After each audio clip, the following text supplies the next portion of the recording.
Imagina que eres un espía en una misión crítica. Tienes información confidencial que quieres transmitir a otro contacto en el extranjero, pero esta no puede caer en las manos equivocadas. Sabes que cualquier comunicación puede ser interceptada. ¿Hay alguna forma de asegurarse de que el mensaje llegue al otro contacto de manera segura? Eso es lo que vamos a hacer hoy.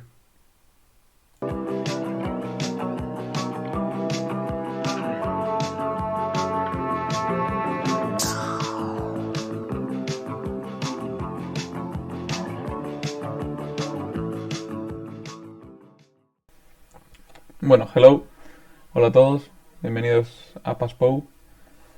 Hoy vamos a explorar cómo funciona el algoritmo RSA que permite tanto a espías como a todos nosotros mantener nuestras comunicaciones seguras.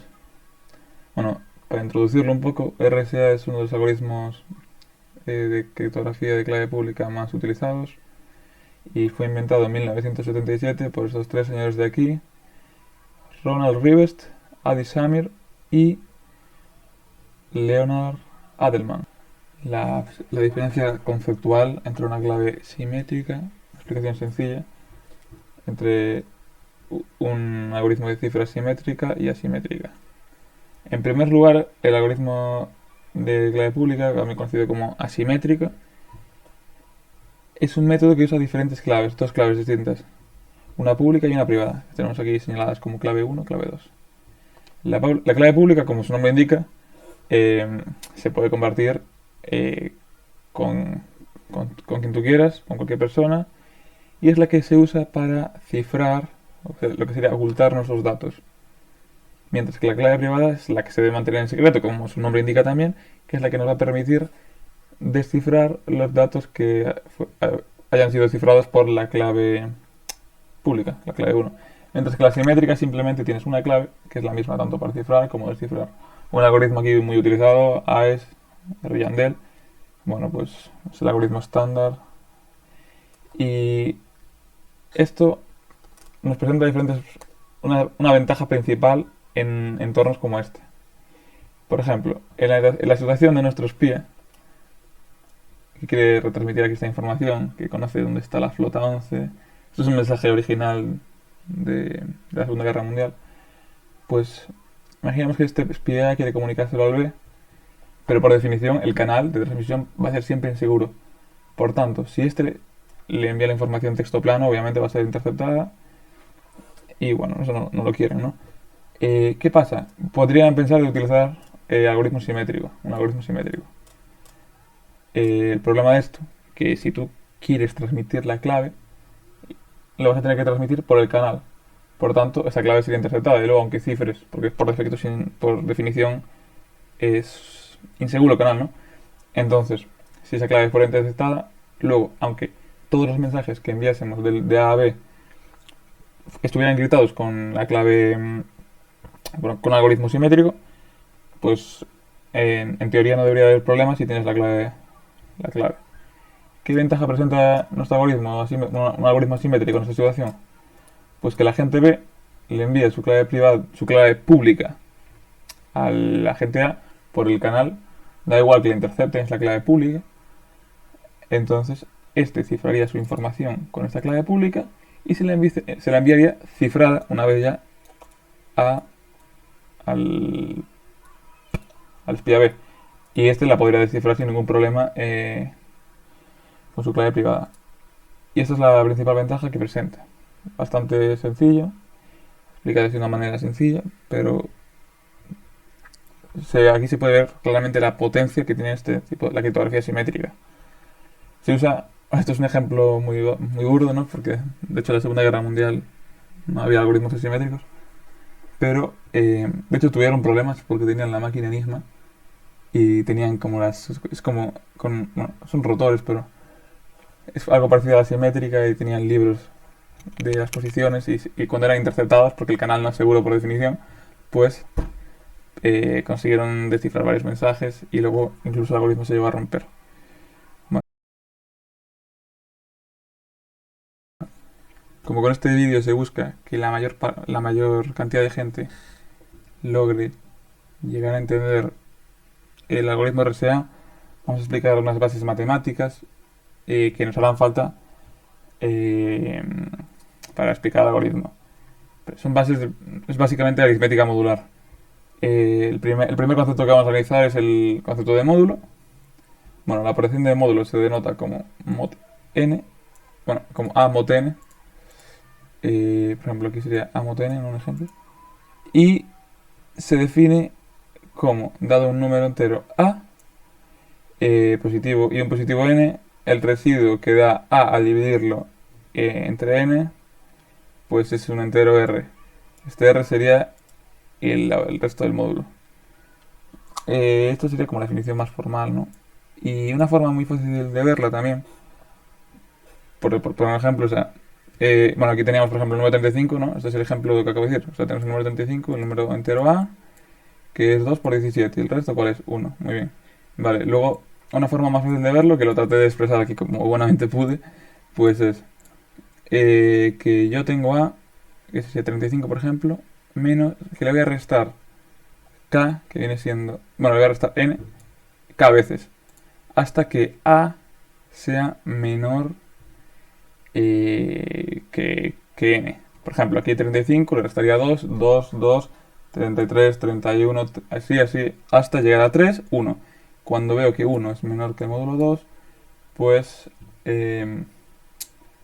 bueno, 1 es menor que 2, por supuesto, entonces ya la operación de módulo está terminada. Otro ejemplo, por ejemplo, 13 módulo 5. 13 menos 5 da 7, digo 8, menos 5 da 3 y la operación está terminada. Vale, ahora el inverso multiplicativo modular. Bueno, pues resulta que si tenemos una operación como eh, eh, 26 por 4 módulo 27 me va a dar 23.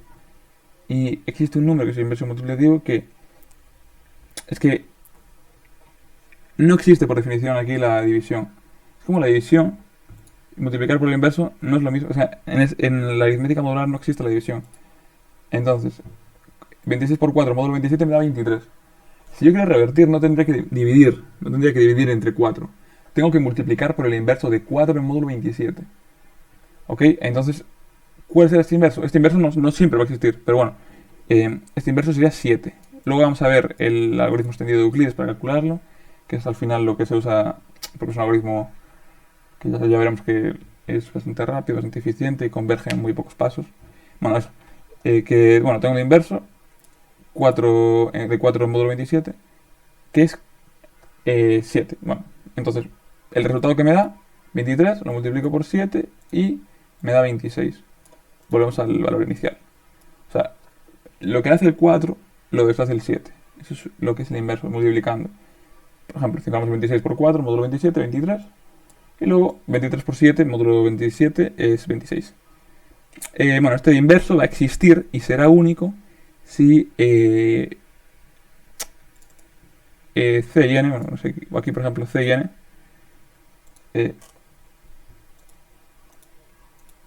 C y N son coprimos. El máximo común divisor es 1. Es decir, que sean coprimos es que no tienen múltiplos en común. Y bueno, se define como que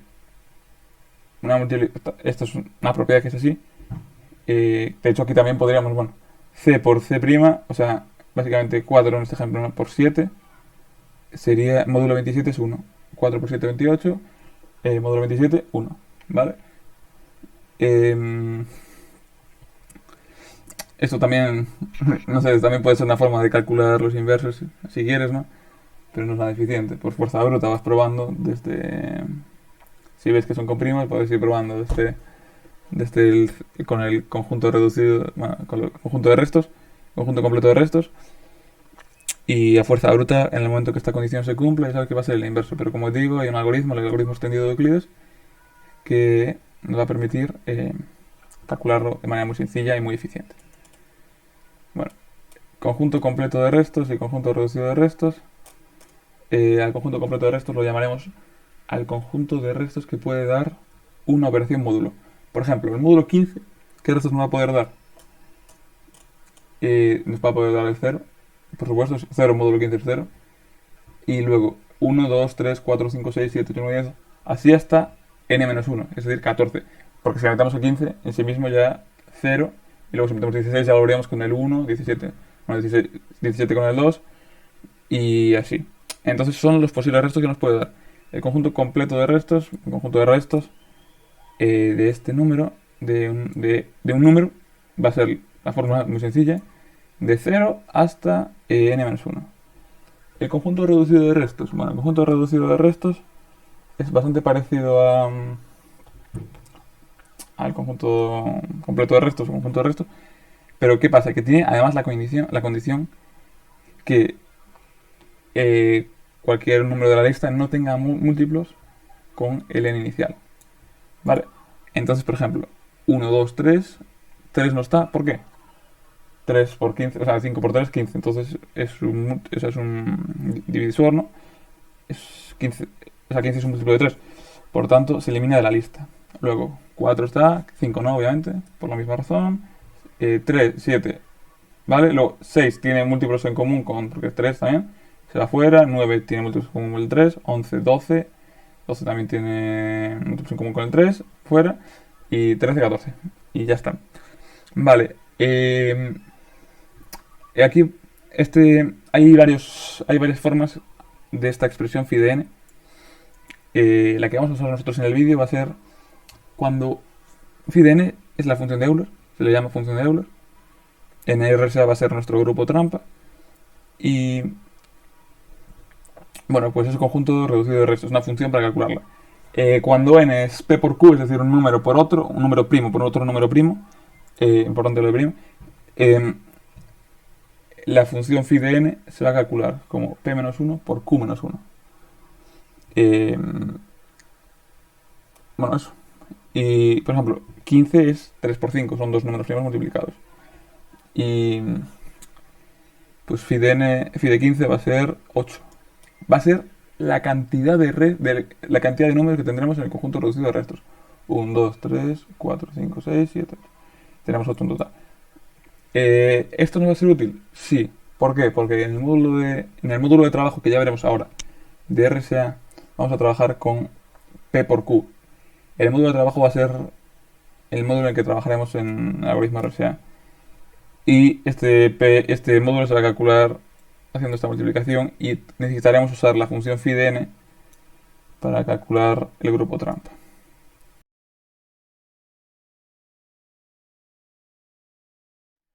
Bueno, sin más dilación, vamos ya a ver el algoritmo RSA.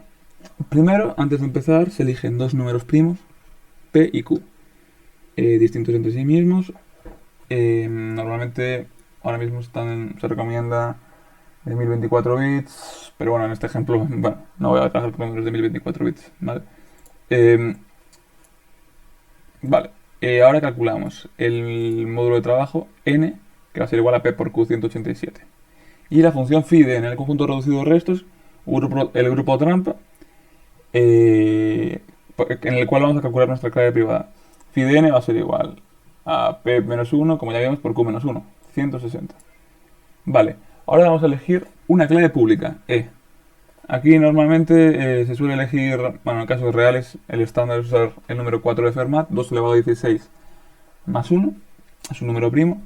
Es importante el hecho de que sea un número primo porque, bueno, de hecho no es importante que sea un número primo, pero bueno, para usarlo como un estándar sí, porque es importante que el máximo común múltiplo de nuestra clave pública y phi de n, el grupo de trampa, sea 1. Entonces, si elegimos un número primo, obviamente siempre no van a tener nunca múltiplos en común. Y también que se encuentre nuestra clave pública entre 1 y phi de n. Vale. ¿Por qué tiene que cumplir estas condiciones? Simplemente porque vamos a calcular el inverso multiplicativo modular y como ya vimos antes, era necesario que no tuviera múltiplos en común. Vale. Ahora, mediante el algoritmo extendido de Euclides, calculamos la clave privada teniendo el factor E y en el grupo trampa phi de n, y nos sale que bueno, es 117. Bueno, aquí tenemos lo que dije antes también, que E por D, o sea, porque son inversos, ¿no? Módulo calculados en módulo phi de n, E por D módulo phi de n va a dar igual a 1. Vale. A continuación vamos a proceder con cifrando un número. Obviamente esto no va a cifrar ningún tipo de texto.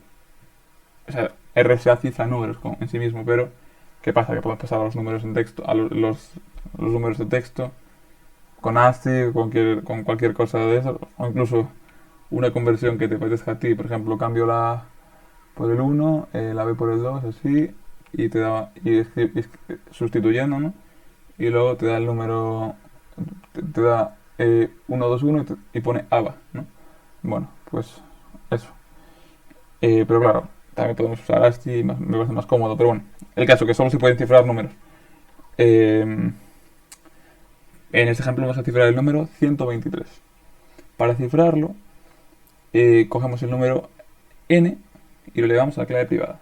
Vemos que se cifra con la clave privada y lo reducimos al módulo n de trabajo. Y nos va a dar el criptograma C. Este criptograma C va a ser igual a 30. Bueno, esto sería el texto ya cifrado, es el criptograma. El 1, 2, 3 cifrado en módulo, en módulo 187 con nuestra clave pública. Luego, para descifrarla sería necesaria la clave privada D. Entonces, ese 30 elevado a D módulo N, es decir, vamos a probarlo, que aquí no lo calculé, no lo tengo escrito, la calculadora de Windows.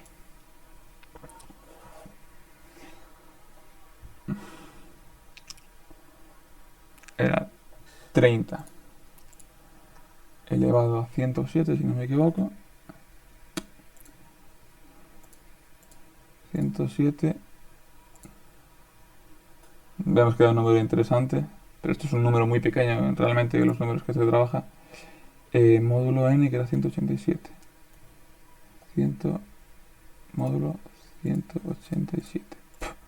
123, recuperamos el número original. Ok. Lo que estaba diciendo ahora, estos números realmente son muy pequeños. Muy pequeños. De hecho aquí tengo mencionado que se usaría el algoritmo de exponenciación modular rápida y además de esto también el teorema del resto chino, que también veremos a continuación. Estos dos algoritmos los vamos a ver a continuación. El algoritmo de exponenciación modular y el teorema del resto chino. Y para descifrar el teorema del resto chino. ¿Qué pasa? Que esto es un número de 1024 bits. 1024 bits. N va a ser de 2048 bits. Entonces, y FIDN también va a andar por ahí en torno a 2048 bits. Esto va a ser de 17 bits, porque es 2 elevado a 16 más 1. Y ¿qué pasa? Que nuestra clave, por ejemplo, aquí parece que nos da un número grande, ¿no? Pero bastante grande, ¿no? Pero realmente cuando estemos trabajando aquí, que vamos a tener C 123, bueno, 30 elevado a clave privada. Entonces, sabemos que E por D va a tener que ser módulo tal, va a tener que dar 1. Sabemos que E se suele usar 2 elevado a 16 más un número de 17 bits.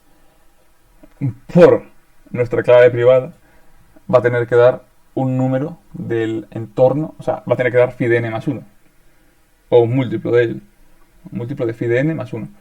Entonces, si es tan pequeño, ¿no? 17 bits, pues vamos a necesitar, para llegar a 2048 bits, pues un número de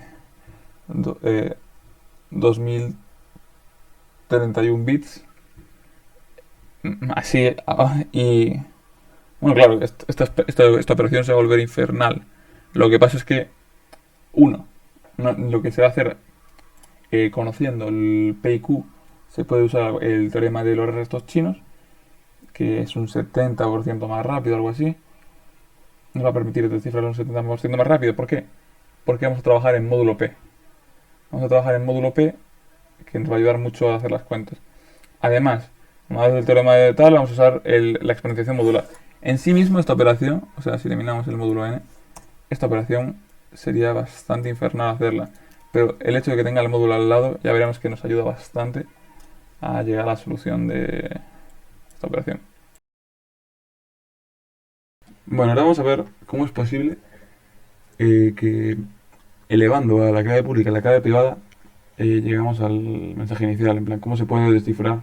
¿Cómo es posible que se descifre así? A mí en principio me llamó la atención porque para mí, para nada era, bueno, por lo menos para mí no era directo entender por qué, o sea, por qué si le mando a E por D devuelve el mismo mensaje, porque realmente son inversos calculados, o sea, la clave privada es el inverso calculado de la clave pública en phi de n, o sea, ni siquiera es en el grupo trampa, y elevando a E por D se recupera el mensaje. Bueno, vamos a ver por qué es posible. Primeramente, con el teorema de Euler, sabiendo que n es coprimo con, con el mensaje, es coprimo con...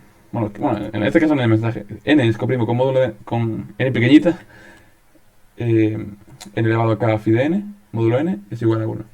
Vale, vale. ¿Esto qué pasa? Entonces, nosotros tenemos que, en nuestro caso, n, que sería el mensaje inicial, que creo que era un 2 3 en el anterior, elevado a e, y luego le vamos a d, o sea, elevado a d por d, módulo n, aquí es igual.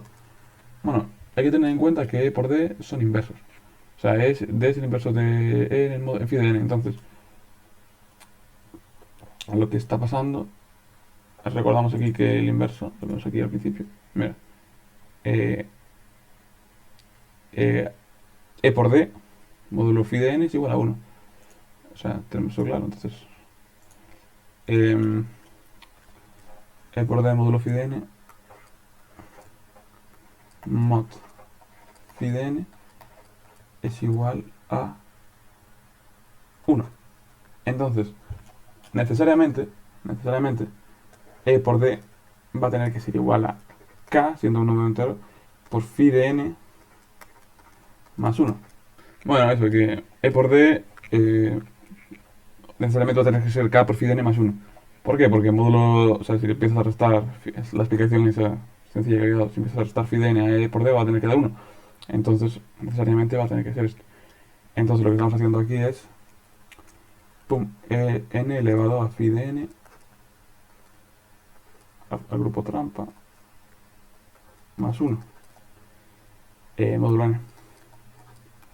Y esto que es igual, obviamente esto es igual a n elevado a phi de n por n, módulo n. Entonces, por Euler tenemos que esto va a ser igual a 1 y 1 por n va a ser igual a n. Entonces esto es igual a n. Vale, pero esto es lo que pasa si n es coprimo con n. En mayúsculas coprima con n minúscula. Pero ¿qué pasa si no es coprima con... no son coprimos? Pues para este tipo de situaciones tenemos nuestro amigo el teorema chino del resto. Básicamente lo que dice el teorema chino del resto es que si tenemos un x congruente con a sub 1 módulo n y estos, o sea, un x con a sub 2 módulo n2 hasta acá, o sea, infinitamente, y estos n son coprimos entre sí, o sea, el máximo con un divisor entre ellos es 1, pues existirá una solución para el sistema, teniendo esto como sistema, da igual cuántas inconscientes mientras sean todos coprimos, existirá una solución y será única, ¿vale? Entonces, otra propiedad más que hay que explicar para esto va a ser que un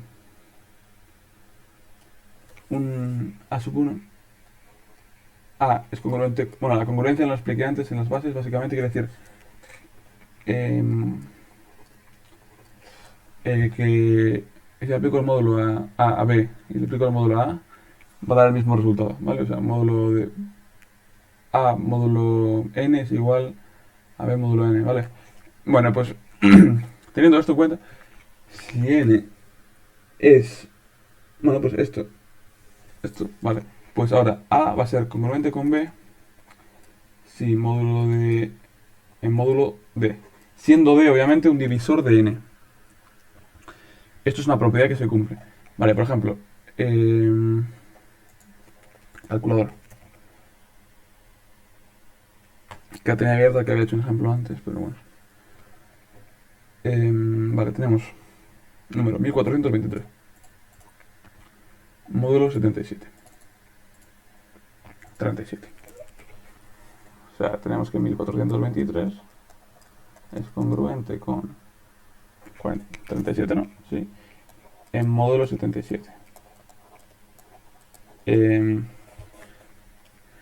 ¿Qué pasa? 77 es 11 por 7. Entonces, ahora nosotros hacemos 1423 módulo 11, por ejemplo, 4. Y adivinad qué pasa si 1423 lo hago con 37. Obviamente, esto es lo que va a pasar, ¿no? Por lo que dijimos antes. Va a dar 4, entonces va a ser congruente, entonces se va a cumplir. Y lo mismo va a pasar con... Vamos a buscar el módulo 11. Y lo mismo va a pasar con el módulo 7, ¿no? 1423. Churro, me sale aquí. 1423. Módulo 7, 2, 37, módulo 7, 2. Entonces, esa es una propiedad que pasa. Entonces, ahora la vamos a llevar a nuestro campo en RSA. Nosotros tenemos n elevado a e por d módulo n. Bueno, va a ser congruente con una sub 1 módulo n. Este n, obviamente, ¿qué va a ser? P por q. Entonces, los divisores son p y q. Entonces, esto nos va a llevar a este sistema. Nos va a llevar al sistema de n es igual a e por d congruente, bueno, en a sub 2 módulo p y en es elevado a sub d es congruente con a sub 3 módulo q. Entonces, ¿qué va a pasar? Que p y q obviamente van a ser coprimos entre sí porque son primos ellos mismos. Entonces van a ser coprimos. Y además, que, bueno, pues que se cumple el teorema del resto chino y podemos despejar. Podemos despejar y estuve buscando antes para ver el despeje ya. Tengo que copiar al portapapeles. Y bueno, elevado a e por d va a ser igual a sus 2 por q, no sé qué, no sé cuánto. Vale, entonces de aquí ya este es el despeje, ¿no? Y nada, pues esto es lo que hay. ¿Qué pasa? Que esto, el teorema del resto chino, no solo nos permite descifrar cuando no sean coprimos. Cuando no sean coprimos, nos permite descifrar. Además de esto, tú en esto en un ordenador lo puedes programar mucho más sencillo, porque puedes programar, o sea, más sencillo, más óptimo, porque puedes hacer que te haga esta operación por un lado, para calcular, bueno, la operación, que sería n elevado a b por d módulo p, para calcular a sub 2, y paralelamente n elevado a b por d módulo q. Eso, o sea, básicamente puedes paralelizar las dos operaciones. Además de esto, trabajas en módulos mucho más pequeños, ya que estás trabajando en P y Q en vez de en N. Entonces, esto lo que al final no hace es que optimiza muchísimo, creo que sobre el 75%, el tiempo de ejecución. Aparte de esto hay otras dos formas más de optimizar el proceso, que no, la verdad es que no las vamos a ver aquí, porque lo que quería es ver cómo funcionaba, o sea, porque es posible que funcione. Pero bueno, además son bastante más complejas y como que se prioriza el entendimiento al final. Entonces, bueno, para el curioso que lo quiera ver, le dejo un enlace en la descripción de un artículo en castellano. Y bueno, pues es lo que hay, o sea, te optimiza el proceso y además te permite, o sea, así es como, esto es porque es posible, básicamente, recuperar el valor inicial. Vale, para finalizar, quiero destacar o quiero señalar en qué se basa la seguridad del criptosistema RSA. Como muchos otros criptosistemas, se basa en una función unidireccional. ¿Qué es esto a lo que llamamos función unidireccional? Una función que es muy fácil de ejecutar para un ordenador en una dirección, en este caso sería la multiplicación de dos números primos muy elevados, pero que volver a partir del producto, o sea, a partir de ese producto, volver a los dos números primos, obviamente sin tenerlos, es pues tiene un costo computacional elevadísimo. O sea, muy elevado. ¿Por qué?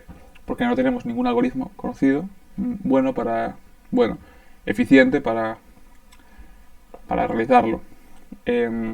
Existen otros muchos tipos de funciones unidireccionales. El problema del logaritmo discreto, curvas elípticas, y etc. En este caso nos vamos a centrar al que nos toca, la factorización entera, que es muy costosa. Para mostrar aquí hice un ejemplo, un poco tonto, pero bueno, en el que intento factorizar diferentes números aumentando cada vez más el número de dígitos. Estos números obviamente son el producto de dos números primos. Como vemos al principio, tarda 0 segundos. Tarda muy poco tiempo, ni siquiera suficiente para registrarlo. Pero rápidamente crece de 0 segundos a 0,06, 1, 11 y aquí ya aproximadamente 10 minutos y no me he tirado nada. Tengo que decir que el algoritmo que implementé no es el mejor algoritmo conocido, pero igualmente, y además lo estoy ejecutando en Python. O sea, si yo tengo un algoritmo mejor y con un lenguaje un poco más rápido, como usar C o algo así, pues eso sería mucho más rápido y este lo podríamos factorizar aún. Igualmente, si seguimos aumentando el número de dígitos, el mejor algoritmo conocido es este, el CGCN, que como puedes ver tiene aquí el número de bits en el exponente, entonces tampoco sigue siendo muy eficiente. La cría general del cupo de números tampoco sigue siendo muy eficiente. Y bueno, para que tampoco nos liberaríamos del infierno del tiempo exponencial que crece y crece.